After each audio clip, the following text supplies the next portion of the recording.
నిన్న యూఎస్ఏలో జరిగిన T20 world కప్లో ఐర్లాండ్ మరియు ఇండియా తలపడ్డాయి. ఆ మ్యాచ్లో ఐర్లాండ్ మీద ఇండియా ఒక అదిరిపోయే విక్టరీ సాధించింది. మన బౌలర్స్ అయితే నెక్స్ట్ లెవెల్లో బౌలింగ్ చేశారు. మన బౌలర్స్ దెబ్బకి ఐర్లాండ్ బ్యాట్స్మెన్ క్రీజ్లో ఎవరూ నిలవలేకపోయారు. ముందుగా టాస్ గెలిచి ఇండియా బౌలింగ్ తీసుకుంది. మొదటగా బ్యాటింగ్కి వచ్చిన ఐర్లాండ్ ఓపెనర్స్కి అస్సలు మంచి స్టార్ట్ రాలేదు. అర్షదీప్ మరియు సిరాజ్ చాలా కట్టుదిట్టమైన బౌలింగ్ వేశారు. అదీగాక పిచ్ బౌలింగ్కి బాగా అనుకూలించింది. కేశాన్ బౌన్స్తో పాటు స్వింగ్ కూడా లభించింది.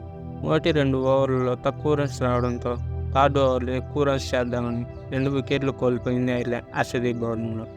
ఐర్లాండ్ వాళ్ళు పవర్ ప్లేలో చాలా తక్కువ స్కోర్ చేసేవారు. అర్షదీప్ వేసిన 5వ ఓవర్ తప్పిస్తే ఆ ఓవర్లో అర్షదీప్ ఏకంగా 15 పరుగులు సమర్పించాడు. బుమ్రా వేసిన 6వ ఓవర్ మెయిడింగ్ కాగా దీంతో ఐర్లాండ్ పవర్ ప్లేలో 36 బంతులకు 26 రన్స్ చేసి 2 వికెట్లు కోల్పోయి, కానీ మన వాళ్ళు అసలైన బౌలింగ్ పవర్ ప్లే తర్వాత నుంచే మొదలైంది. హార్దిక్ వేసిన 7వ ఓవర్లో ఫస్ట్ బాల్కి డేంజరస్ బ్యాట్స్మెన్ అయిన టక్కర్ వికెట్ తీసి ఆ తర్వాత నుంచి 12వ ఓవర్ వరకు ప్రతి ఓవర్లో ఒక్కో వికెట్ కోల్పోయారు ఐర్లాండ్. వాళ్ళ బ్యాట్స్మెన్ కేవ్లిన్కి క్యూ కట్టారు, కానీ చివరి డాన్లీ మరియు లిటిల్ మధ్యలో ఒక చిన్న పార్ట్నర్షిప్ వచ్చింది. డాన్లీ ఆడిన క్యామియో కారణంగా వాళ్ళ స్కోర్ 90 రన్స్ దాటింది. లేకుంటే 70 రన్స్కే ఆల్అవుట్ అయ్యేది.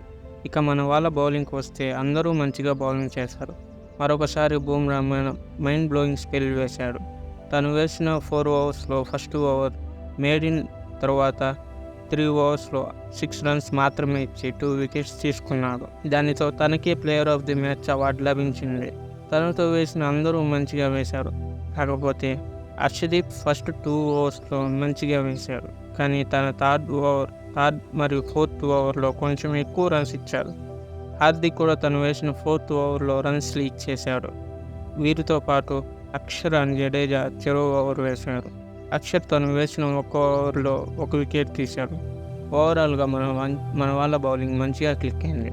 ఇక మన వాళ్ళ బ్యాటింగ్కి వస్తే మన వాళ్ళు కూడా ఫ్రీగా బ్యాటింగ్ చేయలేకపోయారు.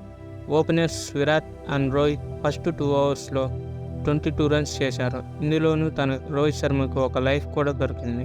కానీ విరాట్ వేగంగా ఆడదామనుకొని ఒక భారీ షాట్కు ప్రయత్నించి తన వికెట్ 3వ ఓవర్లో కోల్పోయాడు.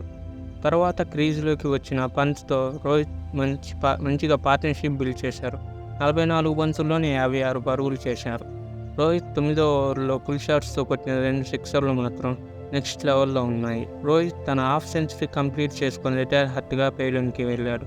దీనికి కారణం 9వ ఓవర్లో తన షోల్డర్కి జరిగిన ఇంజురీ.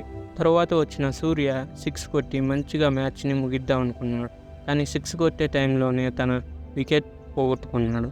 కానీ రిషబ్ పంత్ మాత్రం 6 కొట్టి మ్యాచ్ని క్లోజ్ చేశాడు. కానీ విన్నింగ్ 6 మాత్రం రివర్స్ స్కూప్లో కొట్టాడు. అది మాత్రం మైండ్ బ్లోయింగ్లో ఉంది. బట్ ఐర్లాండ్ బౌలర్స్ని ఏమీ అనడానికి లేదు. టార్గెట్ 100 రన్స్ బిలో ఉండడంతో వాళ్ళు ఏమీ చేయలేకపోయారు.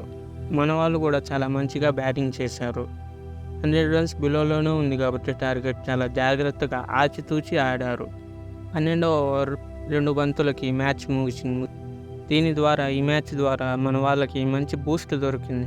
దీంతో నెక్స్ట్ పాకిస్తాన్తో జరగబోయే మ్యాచ్కి కాన్ఫిడెన్స్ని గెయిన్ చేశారు. బై ద వే, ఈ వీడియో చివరి వరకు చూసినందుకు thank you so much. And మీకు నచ్చినట్లయితే లైక్ కొట్టి ఈ ఛానల్ని సబ్స్క్రైబ్ చేసుకోండి.